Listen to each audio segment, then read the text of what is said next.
சிவலிங்கம் சாட்சி சொன்ன கதை.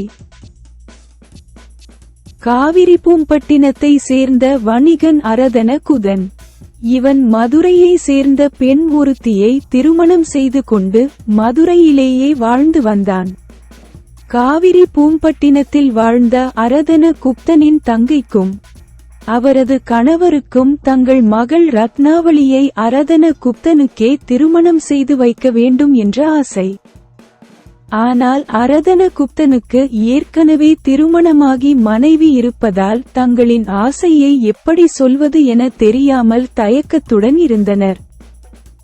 எதிர்பாராத விதமான அரதன குப்தனின் தங்கையும் அவரது கணவரும் இறந்துவிட்டதாக காவிரிப்பூம்பட்டினத்தில் இருந்து தகவல் வந்தது. இதனால் அரதன குதன் உடனடியாக புறப்பட்டு காவிரிப்பூம்பட்டினம் சென்று தங்கையின் இறுதி சடங்குகளில் கலந்து கொண்டார்.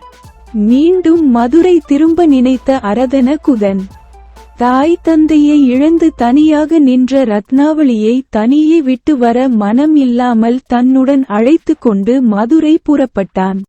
வழியில் திரும்புறம்பயம் என்ற இடத்தில் ஒரு புன்னைவனம், அங்கு ஒரு வன்னிமரம், அருகில் சிவலிங்கம், சற்று தள்ளி ஒரு கிணறு இருந்தது. நேரமாகி விட்டதால் இருவரும் அங்கேயே தங்கிவிட்டனர்.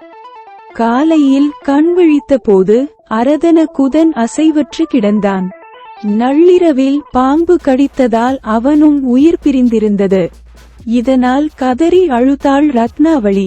தற்செயலாக அவ்வழியாக வந்த திருஞான சம்பந்தர் அழுது கொண்டிருக்கும் ரத்னாவளியிடம் விபரம் கேட்க அவளும் நடந்தவற்றை கூறுகிறாள். அவளின் பரிதாப நிலை கண்டு இரக்கப்பட்ட திருஞான சம்பந்தர் ஈசனிடம் முறையிடுகிறார். திருஞான சம்பந்தரின் வேண்டுகோளை ஏற்று அரதன குப்தனுக்கு உயிரை மீட்டு தருகிறார் சிவபெருமான். தன்னை வணங்கிய அரதன குப்தனிடம் ஈசனுக்கு முன்பாக வைத்து இந்த பெண்ணுக்கு தாலி கட்டி இவளை உன் மனைவியாகவே ஊருக்கு அழைத்து செல் என சொல்கிறார்.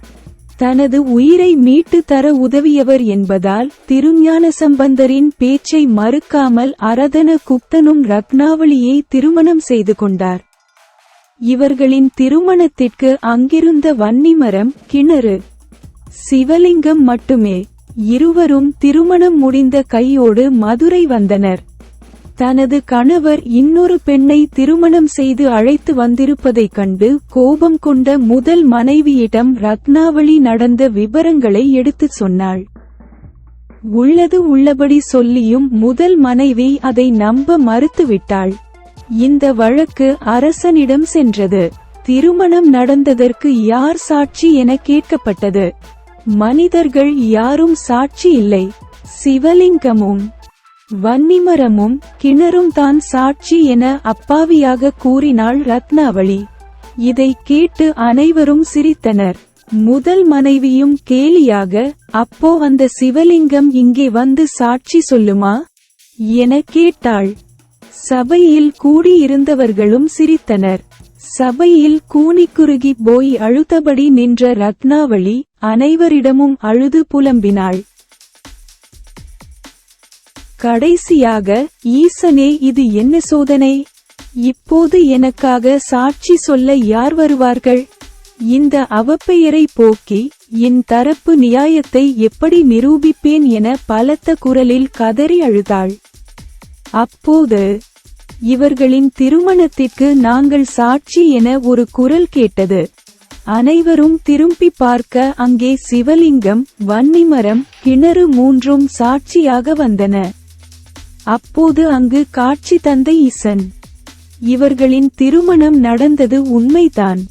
ரத்னாவளி திருமணத்திற்கு சாட்சியாக திருமணம் நடந்த இடமான திரும்புறம்பயத்தில் இருந்த வன்னிமரம், சிவலிங்கம், கிணறு இவை மூன்றும் எனது சன்னதிக்கு ஈசானிய மூலையிலேயே சாட்சியாக இருக்கும் என சொல்லி மறைந்தார். இந்த திருவிளையாடல் நடந்ததற்கு சாட்சியாக மதுரை மீனாட்சி அம்மன் கோவிலில் இன்றும் சுந்தரேஸ்வரர் சன்னதிக்கு வெளி பிரகாரத்தில் மூலையில் வன்னி மரம், கிணறு, சிவலிங்கம் ஆகியவை உள்ளன.